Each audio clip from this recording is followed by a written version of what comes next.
So Margaret Daramola made history as the youngest poet laureate of Virginia. She's a writer, spoken word artist, and public speaker who has performed poetry at notable events such as the Swiss Agency for Development and Cooperation, the African Union, and the inauguration of Hampton University's 13th president. She graduated this year from Hampton University with a Bachelor of Arts in English and a minor in history. Her first book, A Pathway Through Survival, is a collection of poems covering themes of loss and healing. It was ranked #1 on Amazon's hot new releases in 2 categories and is currently studied in high schools. Her awards include the prestigious Mellon Mays Undergraduate Fellowship and the Student Poet Initiative Award. So with no further ado, Margaret, go ahead and take it away, please. Thank you, Kathleen, for that introduction. Thank you, everyone, for being here today. It's my pleasure to speak at this event. I will be sharing a few poems and talking about those poems as well. The first poem I will share is called Dancing with the Waves. It's a poem I really enjoy and I really like a lot because it talks about the beauty that can come from sometimes what we deem loss or what we deem heartbreak. Here it goes. Although your love made me drown, I chose to share the beautiful memories instead, the ones that made me want to swim in the first place. Your eyes took me on adventures as unending as the ocean's seascapes. Your arms gave me the same warmth as water when it meets with earth. And when I first met you, I felt the same calm as the ocean on its peaceful days. Although your beauty was what first attracted me, I never knew how dangerous it would be to swim alone in an ocean unknown. No protection, no knowledge of where these waves might take me. I never knew how stormy it could get alone without a life jacket, unable to swim, to breathe, or keep on floating. But although your love made me drown, I chose to share the beautiful things, the ones that made me want to dive in the first place, because it was your love, my love, that taught me how to watch in troubled waters. When I was trying to fight the waves, I realized the fight was not mine, it was never meant to be. It was your love that taught me patience when it feels as though you are sinking, faith when all you see around you are angry waves, strength when you've forgotten what it truly means. Although your love made me drown, I chose to write about the beautiful things instead, the ones that made me want to swim in the first place. Thank you, Margaret. That's very moving, and I think we can all relate to the feelings of loss and disappointment over lovers. It's great that you put such a positive spin on it. Thank you. This next poem is not titled, and it's one that I like a lot because it talks about the change from going from one stage of one's life to another stage of one's life, and how sometimes it's possible to forget who we are or who we are supposed to be, and this can serve as a reminder. To the person who once rested at the shore, I know you've given up, but believe me, there is still hope. If only you would dare to hope again. All the times you promised to stay close, to love yourself, to see your worth in the mirror of your heart. How come you've let go of your own promises? Come back to who you are within. May the waves of life no longer lead you astray. May the sunlight at dawn remind you that hope truly comes in the morning. Should you ever find yourself alone in a wheat field holding oat grains, I hope you will find the courage to leave, to plant your seeds on fertile soil. You deserve to be happy. You deserve to know a love that nourishes you, that waits for you. Waiting is not a shameful thing, and forgiveness is known to start within. If you plant your grains on fertile soil, you will surely bear fruit. Thank you. Thank you, Margaret. You bring such a fresh perspective on poetry. Thank you. This next poem is entitled Temporary Shelters, and it speaks about how one can sometimes find home in something that is temporary. And because this can keep us warm, it doesn't mean that it's going to be our home forever. In essence, it's important to recognize that not every shelter is going to be a shelter forever. Temporary shelters. I know of men with holes who carry wounds and place them within wombs. They roam about, searching for security within a woman's body, because the only place they've ever felt at home was in their mother's body. In longing for that same feeling, they search and search and search. These men carry wounds and place them within wombs. Addicted to the warmth, they hope to find shelter within a stranger, only to come out feeling colder and emptier. The void is not gone. The bleeding is still on. Temporary shelters do not keep you warm forever.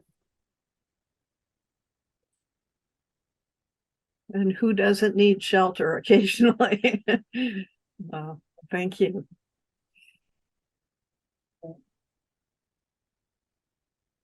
This next poem is taken with the analogy of a cartoon called Tom and Jerry.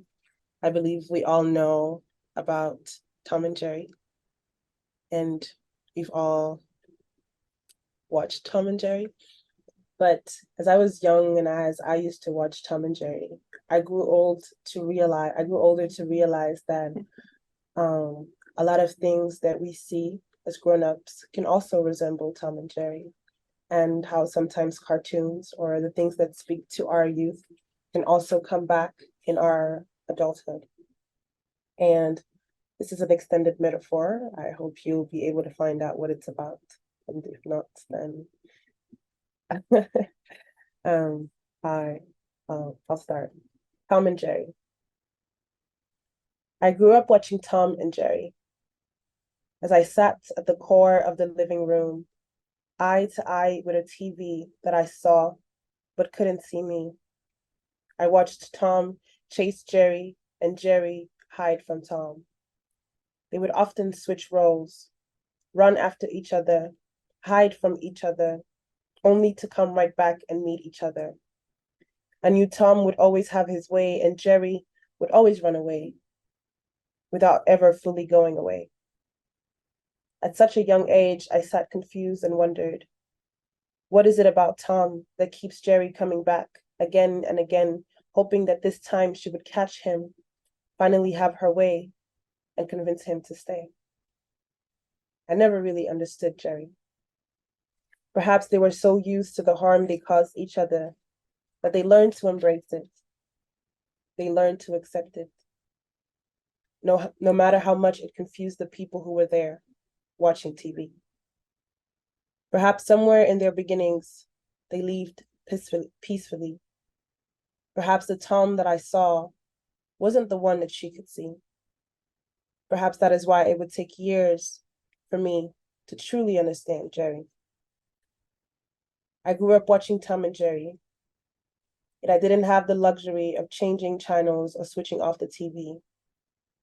So I grew up thinking Tom and Jerry was the only cartoon there for me. Thank you, Margaret. You've shown us some of the breadth of your poetry with the some of the heart losses and humor or humorous take on serious parts of life.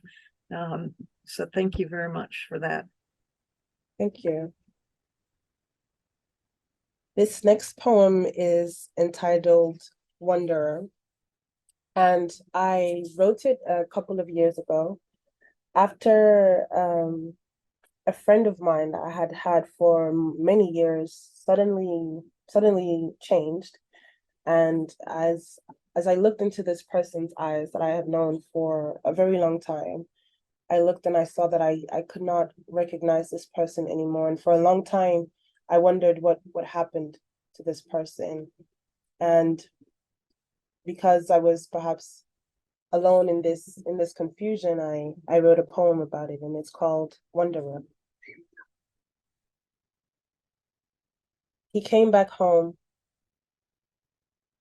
When we crossed each other's paths, it was no longer a stranger that I saw in the sparkle of his brown eyes.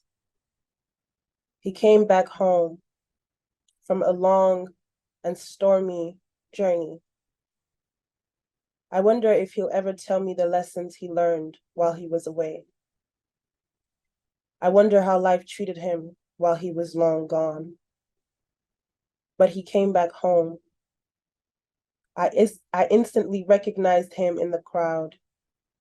I used to see him regularly without ever truly seeing him. So when I finally saw him again, I knew he was back home to himself. Thank you.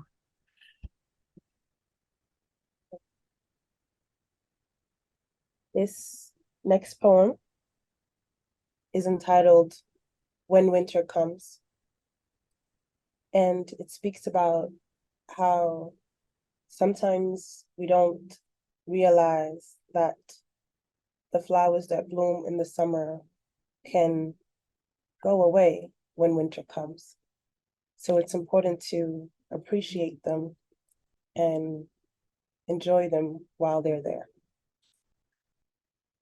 When winter comes, you will remember me when winter comes. When your summer days are over and you are left lying alone in a frigid room, you will pause and remember that there was once a woman who saw you, who fluently spoke a language only you knew. When winter comes and I am gone, you will regret the silence that tore us apart, the long days of wandering in the unknown. When winter comes, you will wander alone.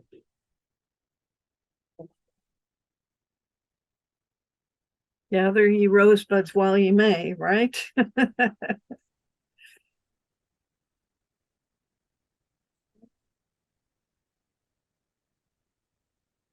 And this last poem is the last poem that I will share today is entitled We Live. And it's a poem of resilience, of hope, and of perseverance. We live. How many of us have gone to sleep wearing Starnes on our chests, mourning the death of a loved one, a friend, or even ourselves? We, the ones who should have been broken, the ones who could have dried out in the drought, we are instead the ones who still sing lullabies. We still whisper to the wind when it passes by. We still find means to live. Again, again, and again, we live.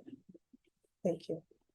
It's so delightful to have not only a new poet laureate, but a young one with lots of energy. And we really look forward to your work with Virginia, even as you move on to a number of other activities. So thank you so much for coming. Thank you for having me.